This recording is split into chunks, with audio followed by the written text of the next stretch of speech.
Selanjutnya setelah baca amin tentunya imam baca surat yang dia hafal. Nah, perhatikan di sini berkaitan dengan baca surat itu kalau sholat wajib itu surat yang dihafal. Jadi usahakan kita banyak hafalan sehingga ketika kita jadi imam itu juga bisa membaca surat-surat selain Al-Fatihah itu dengan bacaan yang bagus. Jadi seperti itu, bukan cuma hafal surat Al-Fatihah saja. Lebih-lebih sholat yang wajib itu harus kita baca dengan bacaan hafaz seperti yang biasa sering kita dengar itu adalah bacaan hafaz sesuai dengan riwayatnya hafaz. Adapun bacaan itu nanti kalau kita pelajari banyak sekali bacaan yang berbeda, bisa jadi berbeda dengan bacaan kita. Bacaan yang sah untuk sholat yang wajib itu adalah bacaan hafaz ini. Adapun bila mana sholat sunnah itu dengan bacaan yang riwayat yang lain, misalnya waras atau yang lain sebagainya, karena ada 7 bacaan Allah dan Allah turunkan Al-Quran ini dengan 7 bacaan berbeda-beda. Suatu kali ada Umar bin Khattab, sahabat yang lain, ketika baca Quran bacaannya berbeda. Jadi Umar berdiri orang baca Quran berbeda bacaan. Maka kalau kita barangkali salah ini baca Quran ternyata benar yang baca tadi dengan baca yang bacaan yang seperti itu. Lantas keduanya Abu Bakar dengan Umar itu kalau orang yang baca dengan bacaan yang berbeda tadi tentu pada Nabi SAW. Ya Rasulullah, saya dapetin sahabat ini dia baca Quran tidak sesuai yang saya dapatkan. Dan Rasulullah bijak, sahabat tadi suruh baca. Rasulullah sudah dengar, dan selesai kamu tadi. Umar juga disuruh untuk baca. Umar baca. Terus Rasulullah bersabda, bacaan dia benar dan bacaan Umar. Kenapa seperti itu? Ya Rasulullah, karena Al-Quran ini diturunkan dengan 7 dialek, 7 bahasa. Jadi biar lebih mudah. Kalau ini nanti nggak perlu kita pelajari, cuma kita sekedar tahu saja. Sehingga bisa jadi kita beli CD atau beli kaset atau kita lihat di internet misalnya, kok bacaan kita seperti yang saya hafal. Kalau seperti itu kita tidak kaget gitu, karena itu bisa jadi terjadi ketika kita menyaksikan seperti itu, terus lancar di media sosial, buka YouTube misalnya, foto-foto misalnya Rosid misalnya imam yang terkenal itu bacaannya pakai hafaz Anda, pakai waras Anda dan sebagainya. Itu banyak foto-foto misalnya ini mungkin motivasinya benar, kok ini beda ya, misalnya seperti itu.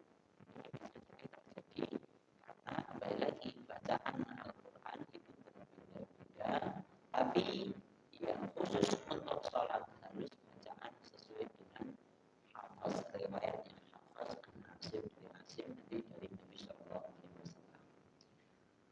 Selanjutnya, khusus untuk sholat wajib itu imam harus baca dengan hafalannya. Adapun sholat sunnah itu ada ulama yang membolehkan membaca surat itu dengan buka Al-Quran. Ini yang perlu saya tekankan karena saya pernah dapatkan bahwa enak imam anyaran sebenarnya dia udah hafal banyak, bisa sekolah atau Cina, jadi dia masih muda, mungkin umuran SMA lah, jadi dia udah mondok di SMP, SMA, terus oleh bapaknya diorbitkan di masjidnya, jadi masjid itu masjid kecil, jadi masjid kecil saya juga suruh di sini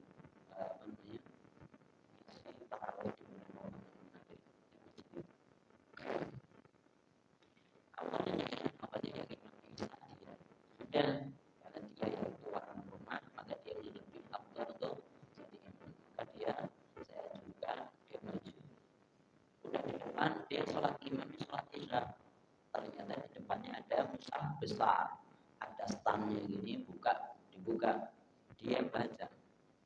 Jadi ngimami dan baca, sebenarnya dia udah hafal, saya tahu. Kalau nggak hafal, kalau mau coba mesti pelak-pelak, saya tahu, yakin. Dia sebenarnya udah hafal, cuman dia tetap buka Al-Quran dan baca.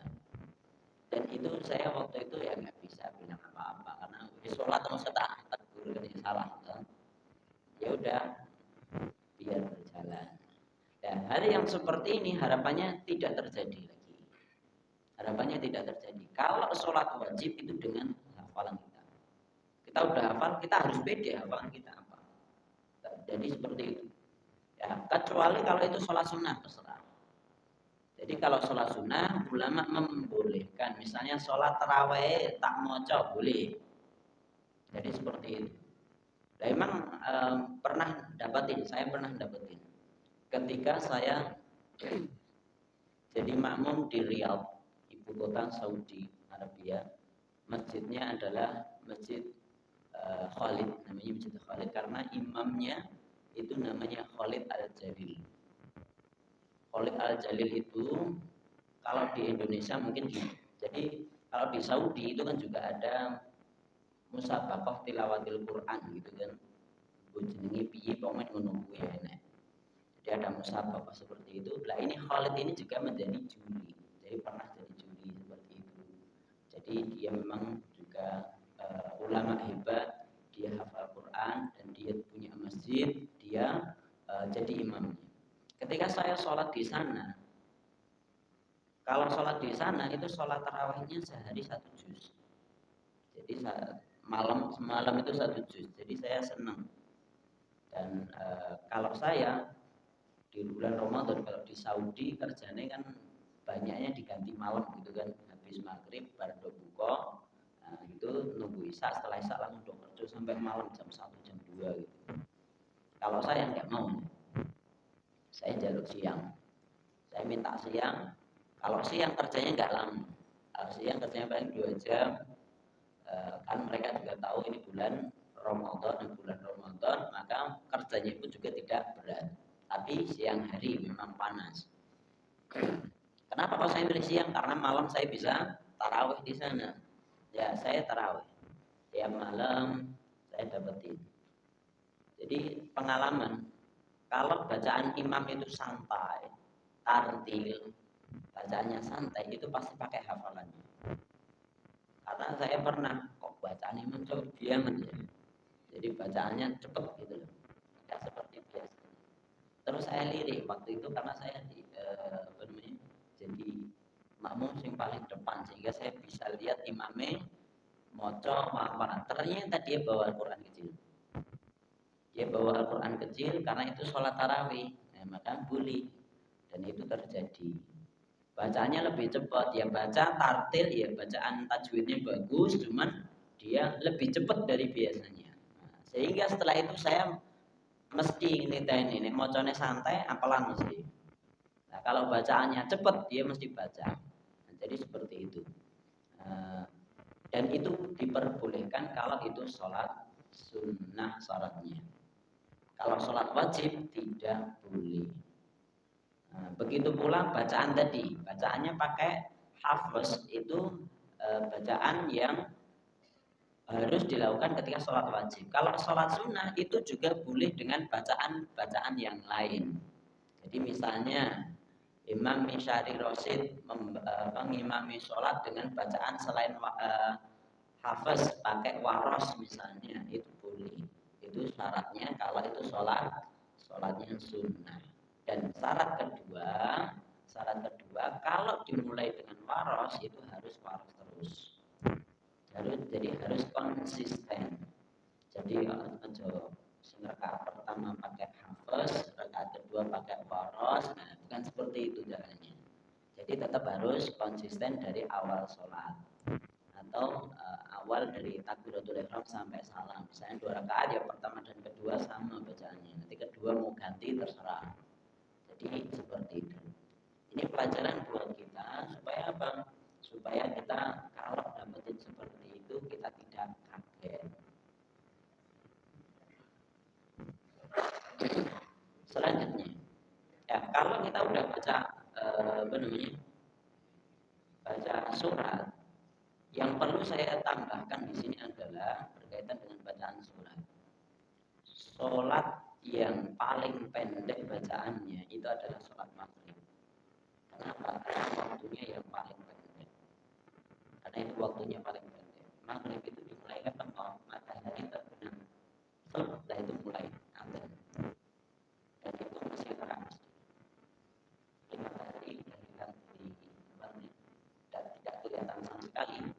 Mulai itu seharusnya ada, tapi biasanya kalau di Indonesia jadwal abadi itu ditambahin 2 menit. Kau tahu nggak pernah sekali belajar tentang ini, sekali belajar untuk apa kau tambah 2 menit untuk menjagani sampai kecepatan ini, menjagani yang penting sehingga tingkatnya air matahari tidak tanpa ada di jadi seperti itu. Dan juga hadis disebutkan maghrib itu dibacanya cepat. Kenapa? Karena Rasulullah SAW setelah selesai sholat maghrib itu kalau ada seseorang memanah, anak panahnya jatuh di mana masih kelihatan. Jadi anak panah ini dipanahkan, anak panah jatuh masih kelihatan, berarti belum gelap. Sehingga menunjukkan bahwa ketika sholat maghrib itu yang paling pendek bacaannya.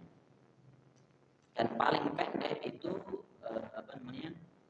Kalau dihitung ulama yang juz amma itu yang dibaca. Juz amma yang dibaca. Surat tambah satu surat lagi. Surat kedua. Itu yang paling pendek. Adapun isya itu lebih panjang. Bacaan sholat isya itu harus lebih panjang dari maghrib. Jadi seperti itu. Adapun subuh itu paling panjang. Kenapa seperti itu? Karena sholat subuh itu sholatnya cuma 2 rakaat dan harapannya sholat yang 2 rakaat tadi itu juga dipanjangkan bacaannya. Kenapa seperti itu? Karena disebutkan dalam surat Al-Isra, inna Qur'an al-fajri kana masyhuda, karena bacaan sholat subuh di sholat fajar itu disaksikan oleh malaikat. Itu harus lebih panjang dibandingkan sholat-sholat yang lain. Ini yang harus kita perhatikan, terutama yang jadi imam. Terutama yang jadi imam, kalau sholat subuh dibawake. Kok gitu bagaimana? Nah, ini juga sering terjadi, perlu diperhatikan bagi takmir. Biasanya sholat subuh ini oke sing lagi takmir pas azan, kan oke seberapa gitu.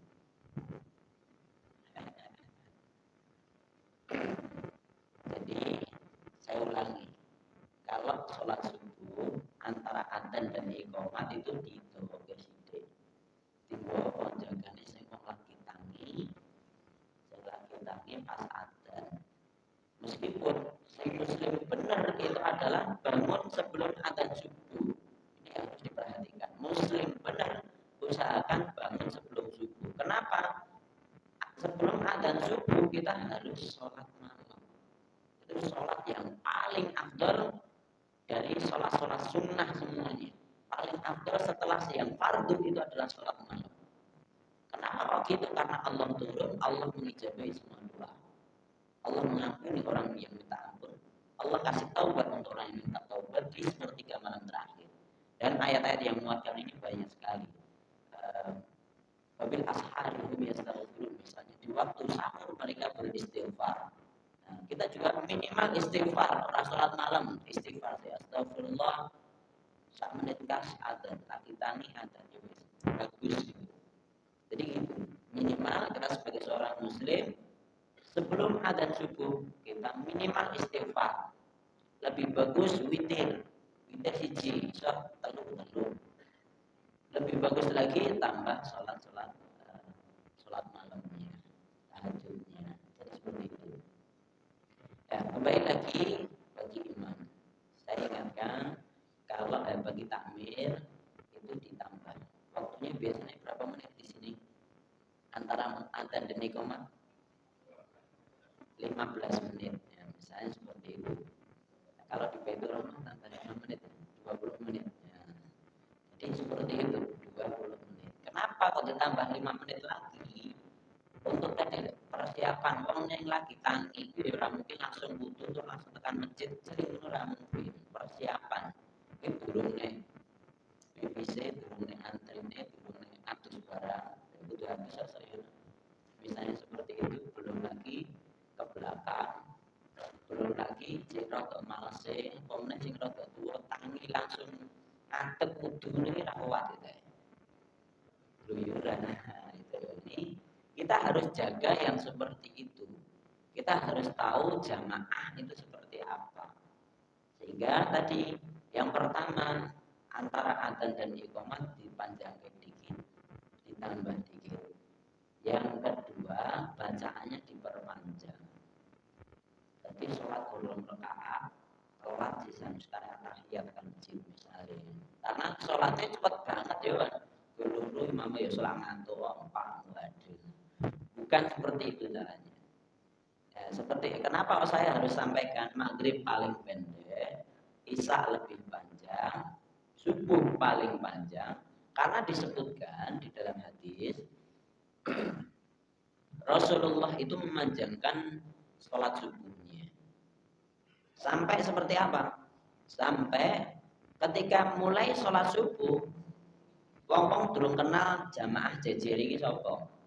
Zaman dulu kan belum ada lampu ini iki. Masa sholat kayak tinder kabeh yo. Pas entek-entek iki. Jadi kan seperlunya pada waktu itu. Kalau subuh, adzan ya adzan, waktunya adzan, qomat iqamat. Setelah itu Rasulullah sholat jadi imam. Sholatnya panjang. Kenapa panjang? Menunjukkan panjangnya adalah sampai ketika salam kita udah tahu, sahabat bilang kita udah tahu samping kita itu siapa.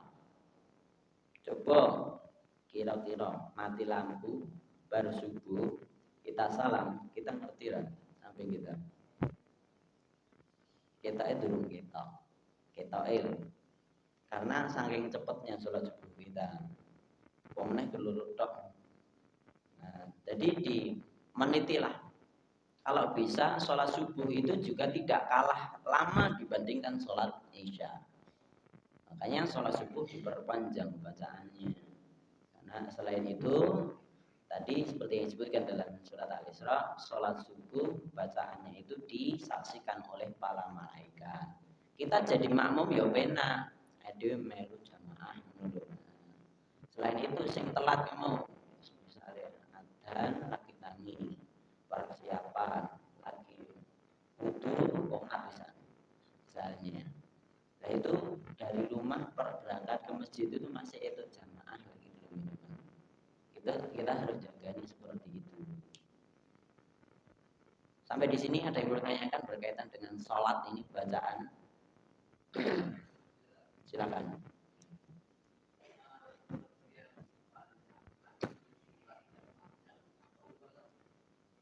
Ya, kalau dipanjangkan itu bacaannya ditambah. Jadi bacaan ayatnya ditambah. Apalagi paling tua al-a'la berarti butuh ditambah lagi. Ya saiki ya apa-apa. Yang panjang-panjang itu kasih di subuh. Nah, nanti ditambah hafalannya sehingga sholat subuh harus lebih panjang dibandingkan sholat yang lain. Ya nek ora iso misalnya al-a'la ya disantai iki. Nah, boleh. Yang penting bacaannya lebih, sholatnya lebih lama. Itu nih. Ya, kalau bisa hafid Quran ya berarti baca lagi yang panjang. Nanti boleh dicek nanti di misalnya di Saudi itu sholatnya juga nggak secepat di Indonesia. Sholat paling cepat ini Indonesia. Sholat paling cepat yang pengalaman saya di Saudi meskipun di masjid pasar sholat ya subuh masjid pasar karena kenapa saya bilang masjid pasar itu sholat paling cepat yakin sholat ngetuli meneh sholat dodol meneh mesti sholat itu biasa. Nah, kenapa begitu? Karena Rasulullah pun juga bersabda seburuk-buruk tempat adalah pasar. Sholat berjamaah itu lebih baik dibandingkan sholat kalian sendiri atau sholat kalian di pasar kalian. Kenapa waktu itu? Karena sholat sing ning pasar, musola pasar mesti cepat. Dan saya pengalaman, ya cepat tenang ya, kayak omongan Nabi, benar omongan Nabi. Bisa prediksi yang terjadi di Indonesia sekarang ini. Nah, jadi kita nyontoh yang ada di sana. Ya, banyak kali kita harus nyontoh di sana meskipun ada yang tidak perlu dicontoh misalnya. Jadi seperti itu. Tapi yang bagus di sana itu juga banyak dan harus kita contoh. Salah satunya berkaitan dengan bacaan-bacaan itu. Selain itu di kampung-kampung mereka pun masjid-masjid kecil itu pun mesti juga bersih dan imamnya mesti bacaannya bagus.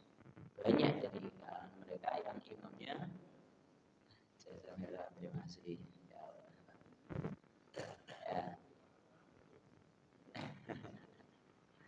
Ya, jadi seperti itu. Ini sebagai tambahan ilmu saja. Kecuali di masa-masa haji, masa-masa kredit, masa-masa butuh kecepatan. Ketika do haji itu bacaannya paling cepat.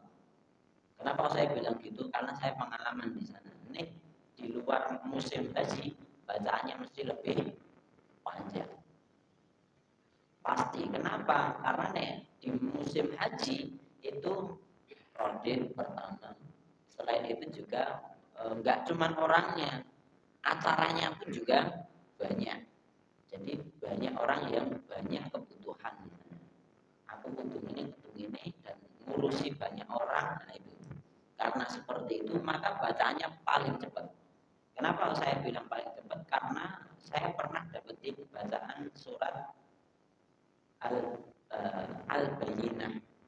Al-Bayyinah itu dibagi dulu. Orang sholat, orang rakaat. Jadi Al-Bayyinah dibagi dua. Rakaat pertama di bagian awal, rakaat kedua bagian akhir. Subhanallah. Itu dia pas musim haji. Orang musim haji, orang mungkin mau coba. Jarang sekali mereka baca atur cuma satu surat saja. Mereka seringnya baca yang panjang. Meskipun sholat maghrib, mereka bacanya tetap panjang. Apalagi kalau bukan musim haji, sholatnya pasti lebih panjang. Dan tambahan buat kita. Kenapa kalau kita ketika sholat di sana, sholatnya panjang itu merasa nikmat? Karena kita niatnya ke sana kan berarti ibadah. Dan beda ketika kita niatnya ke sholat ke masjid. Wis ibadah itu niatnya hilang di sana. Sehingga sholat itu terasa berat. Bahkan meskipun sholatnya pendek itu berat. Beda ketika kita melakukan ibadah haji atau umroh. Sholat di sana, sholatnya saya tahu sana sholatnya lama. Tapi kenapa rasanya enak? Karena ya tadi kita udah diniati ke Indonesia harap ibadah benar. Sehingga ketika sampai sana enak kita jalan itu. Selain itu masjid di sana dibikin senyaman-nyamannya tempat. Senyaman-nyamannya tempat itu di masjid. Ini seperti kamu lagi kalau di Saudi jelas harus AC. AC-nya nggak cuma AC dingin, harus AC panas juga harus ada. Jadi yang seperti itu ada, apalagi di tempat-tempat tertentu ada musim dingin. Sehingga AC-nya itu bisa nggak cuma dingin, kalau di Indonesia biasanya dingin toh. Nah, di sana AC panas. Nah, pas musim dingin itu benar. Saya pernah pegang karena saya juga kerja di bagian besi, pegang besi kalau pegang es. Jadi malam hari itu bisa minus. Jadi seperti itu. Sampai untuk Indonesia paling tinggi berapa? Berdinding itu paling berapa? Kalau di sana megang besi itu sangat seperti pegang es. Padahal itu sudah jam 7 pagi masih seperti itu. Apalagi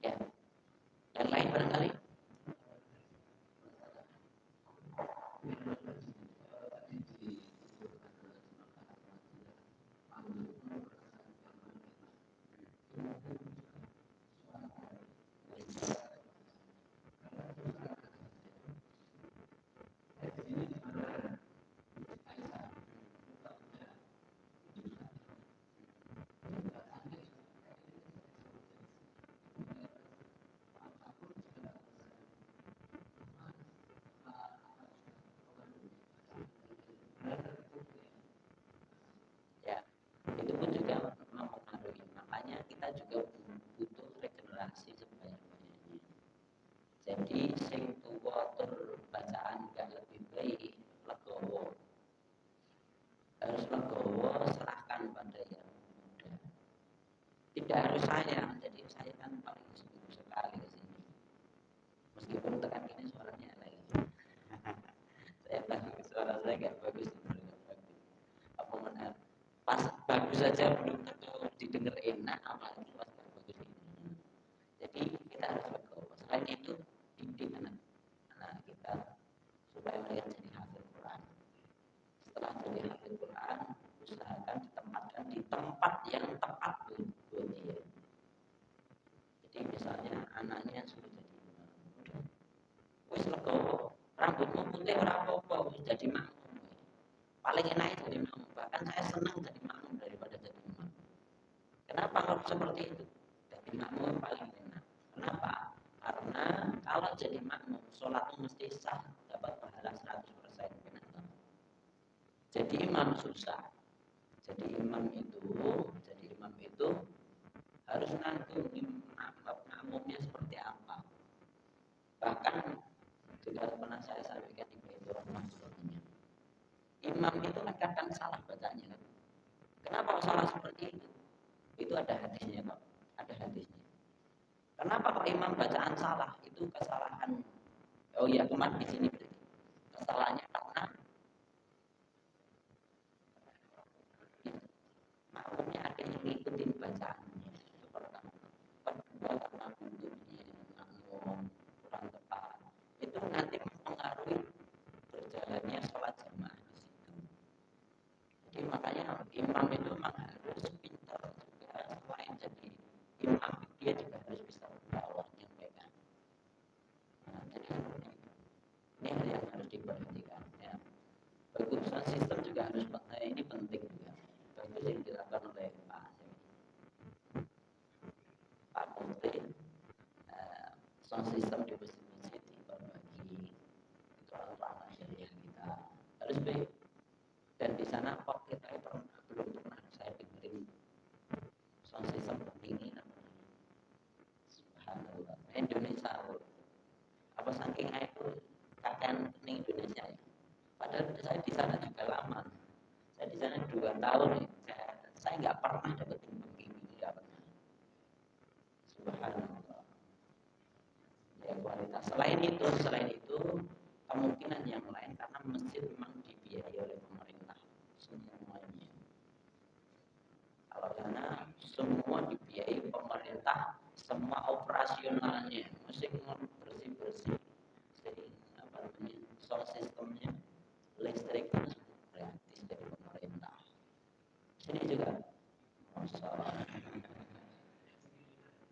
diringankan 50% listriknya, pajak-pajak 50%. Tuannya itu tuh jamaah kuatnya sing murahan ya nggak usah gitu nanti yang tahu nanti saya nggak tahu itu jadi seperti itu oh donatur dan bauti donatur ya tergantung dia kayak ini piro bisa harga itu jadi ini yang harus kita perhatikan juga. Nah, kalau kita bisa itu amal jariah. Subhanallah. Hal-hal yang baik harus kita lestarikan. Bagus. Bahkan saya juga dapetin saran dari Pak Mufti.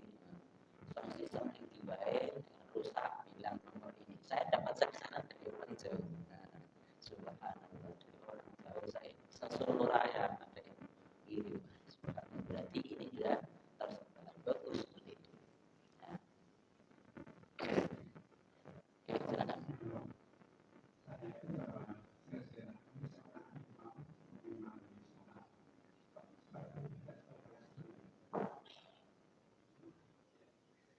Seperti apa? Ya.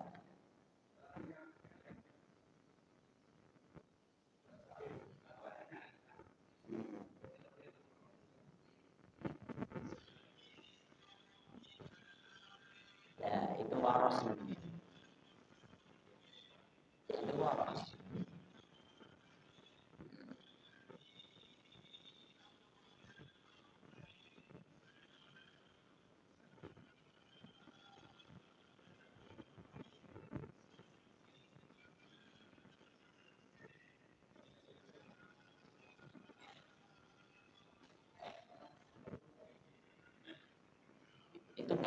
lupa itu ada apa namanya, kalau orang masa Allah yang ngerti gimana dalam saya itu ada apa namanya caranya, dan saya pun pernah belajar seperti itu di surat Al-Baqarah. Jadi surat Al-Baqarah bagian awal pernah saya belajar sama guru saya. Tapi ya itu tadi untuk membedakan tadi. Kalau ini jelas waras, namanya waras bukan hafaz. Hafaz itu paling masyhur seluruh dunia pasti hafaz. Setelah itu nomor 2 waras. Bahkan ada Quran khusus waras itu ada. Nah, adapun Quran untuk bacaan yang lain itu ada tapi itu limited edition. Cuma sedikit banget karena yang belajar itu juga sedikit. Jadi seperti itu.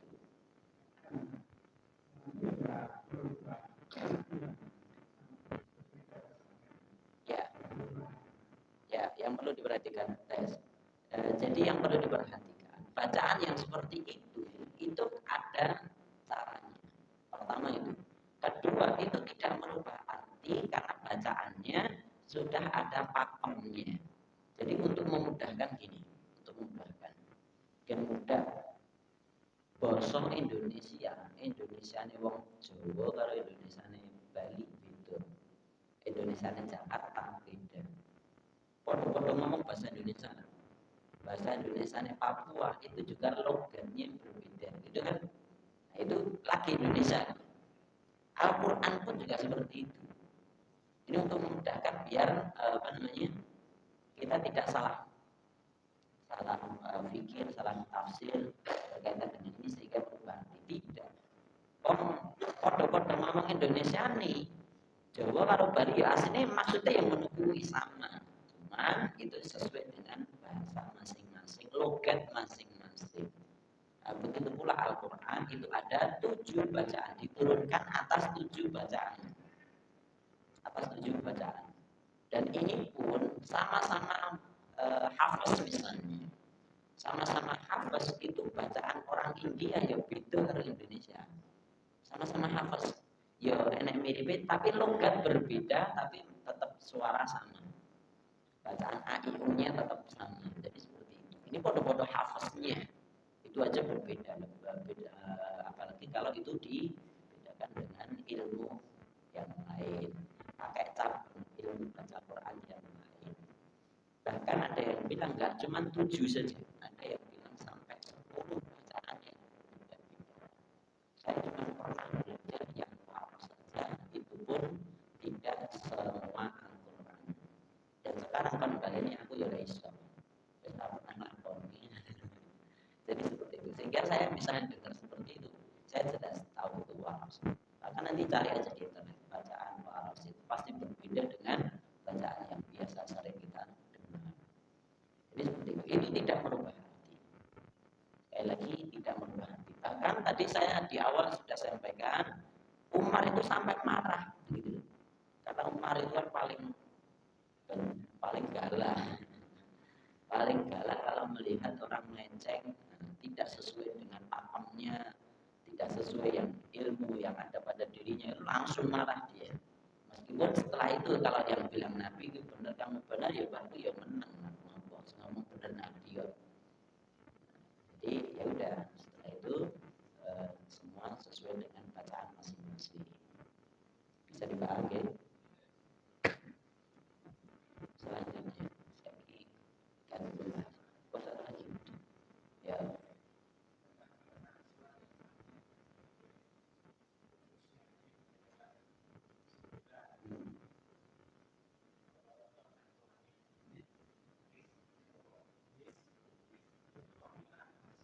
Oh,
Ya, itu perlunya edukasi pembelajaran ngaji sing okeh. Jadi harus ngaji di sini, pentingnya ngaji itu di sini nih. Dulu pernah saya sampaikan salah satu cerita yang terjadi di zaman Nabi. Nabi sholat asar. Nabi sholat asar, wis komat. Wis komat lagi. Sahabat ini dia mundur karena pengen buang hajat dan hajatnya hajat besar, BAB di zaman itu tidak seperti BAB zaman sekarang, samping masjid mesti naik WC ini. Zaman dulu harus menjauh dari kota Madinah, harus berkendara menjauh dari kota Madinah, menjauh dari manusia, bawa alat untuk ceboknya. Terus BAB selesai wudhu, cari air wudhu, balik lagi. Sampai di jamaah, sampai di Masjid Nabawi, Rasulullah belum pindah dari rakaat pertama. Dia bilang saya belum terlambat. Sholatnya Nabi seperti itu. Nanti dicari hadisnya ada itu. Berarti sholatnya cepat apa sulit? Sholatnya lama. Beda orang Indonesia. Tinggal wudhu serekat loro. Padahal wudhu jajar itu loh. Tinggal wudhu. Jadi seperti itu. Ini saking payahnya yang terjadi di Indonesia itu seperti itu. Terus selanjutnya, Nabi pernah negur orang yang sholatnya panjang. Itu pun setelah dia bilang, nyampaikan apa yang disampaikan, itu Nabi terus diem. Waktu itu yang ditegur adalah Mu'ad bin Jabal. Kenapa kok Mu'ad bin Jabal? Mu'ad bin Jabal itu tinggalnya di perbukitan, bukan di kota Madinah. Dia kalau sholat duhur mesti ping pindho, sholat asar ping pindho, maghrib bisa subuh semua ping pindho. Kenapa ping pindho? Karena pertama dia bareng Nabi, setelah itu ndang mulai ngimami ning kampungnya. Setelah ngimam ya, jadi dia seperti itu. Dan dia melakukan seperti yang dilakukan oleh Nabi. Ngimami Nabi misalnya nenek jam mungkin meniti kalau Mu'ad bin Jabal. Nabi macane iki aku ya maca kuwi kon. Tapi jeneng kampung kono nesu-nesu. Jadi ketika Mu'ad bin Jabal ngimami, makmume memutus jamaah. Dia enggak mau berjamaah dengan Mu'ad. Dia sholat dewi rampung ning buri. Setelah itu diceritakan Mu'ad dikata-katain. Mu'ad itu Mu'ad sholatnya kesuwen terus dia mikir. Sampai akhirnya Mu'ad dengar bahkan dikatain dia itu munafik kok. Jadi seperti itu. Karena tidak mau sholat berjamaah di masjid. Karena dengar ini orang tadi dia udah pergi, tapi dengar dari yang lain marah dia sampai datang pada Nabi. Sampai di depan Nabi tetap bela dia. Rakyat itu tetap dibela dulu. Dalam Islam seperti itu. Meskipun Mu'ad tetap didatangkan. Mu'ad dimarahin dulu sama Nabi. Afatanun anta ya Mu'ad. Seperti itu hadisnya. Apakah kamu akan jadi orang yang bikin fitnah ya Mu'ad? Tapi setelah itu Mu'ad bin Jabal jawab, lebih dari Rasulullah. Salah bohong. Kita cerita ini. Iya. Saya juga seperti itu, salah saya. Tapi ya Rasul, sholat saya itu niru sholatnya jenengan sholatnya 15 menit, aku ya sholat 15 menit. Enak menitan. Aku kon niru jenengan kok. Dan Rasulullah bersabda, rakaat pertama itu bacaan Mu'adz bin Jabal bersabda, sholatku sama seperti sholatnya jenengan. Rakaat pertama itu lebih panjang, rakaat kedua lebih pendek, ketiga lebih pendek lagi, keempat lebih pendek lagi, sama seperti sholatnya jenengan. Benar apa yang diucapkan, dilakukan oleh Mu'adz juga seperti itu, dan setelah itu ya selesai. Mu'adz tetap jadi imam nih kono. Jadi ini yang harus diperhatikan. Kita sebagai makmum harus siap seperti ini. Kenapa? Ya kembali lagi, kita mencari dunianya dan mencari akhiratnya kita aja. Kakek mencari dunianya, sehingga kita banyak yang masih ke dunia. Untuk akhirat belum siap. Untuk akhirat belum siap. Makanya kita harus lebih banyak belajar lagi berkaitan dengan bagaimana sholat kita, sehingga menyebabkan ketika sholat kita lakukan, insya Allah menyebabkan kita masuk dalam surganya Allah Subhanahu wa Ta'ala karena sholat tadi. Ini yang harus kita perhatikan sebagai seorang muslim. Cukup sampai sini? Semuanya dari masjid siap manapun, yaitu polemiknya di sini mesti berkaitan dengan sholat ini. Ini imamnya cepat mesti disenangi, mesti disenangi. Tapi ya minimal takmir harus milih imam sing aja cepat-cepat banget. Jadi seperti itu. Ya yang sedang-sedang saja, tapi sesekali sing tuwa. Terutama sholat-sholat tertentu itu dipanjangkan. Jadi itu seperti itu. Ini yang harus diperhatikan. Takmir tanggung jawab di sini. Imam juga harus memperbaiki dirinya. Jangan cukupkan ilmu yang ada pada diri kita. Kita harus tingkatkan lagi kemampuan kita, hafalan kita ditambah, sehingga sholat kita yang dibaca bukan cuma surat itu saja. Itu nih. Saya kira cukup sekian.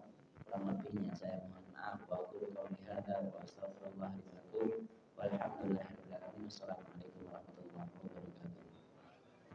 Saya mengumumkan sebentar saja bahwa hari Ahad besok di Masjid Langit ada kajian fikih khotbah sebenarnya. Tapi di sini ada bukan kajian karena umum, maka pengajian tentang korban yang intinya nanti bagaimana penyembelihan yang benar, bagaimana memilih hewan yang benar, dan bagaimana cara merawat hewan yang benar, serta alat-alatnya. Ibu bapak nanti setelah hadir di sana, nanti pembicaranya ada 8 atau 12 pada waktu itu. Pada waktu itu di Mojosongo yang hadir saya hitung 21 dari grup Juleha.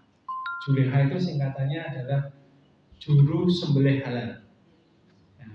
Dan ini bisa Bapak manfaatkan ketika penyembelihan di Masjid Al-Huda ini tasrik. Ini bisa dimanfaatkan gratis. Kalau nahar, ini beliau-beliau masih berada di lingkungan masing-masing. Tapi kalau tasrik, penjara mendatangkan pasti dilayani. Sehingga apa?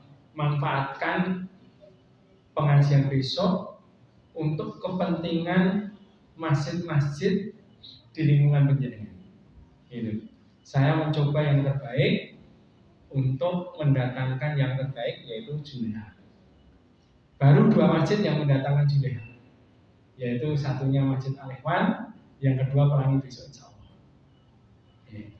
Jadi silakan juru sembelih halal, termasuk nanti tali yang digunakan, peso yang digunakan, peso yang untuk ngeleti dan lain sebagainya.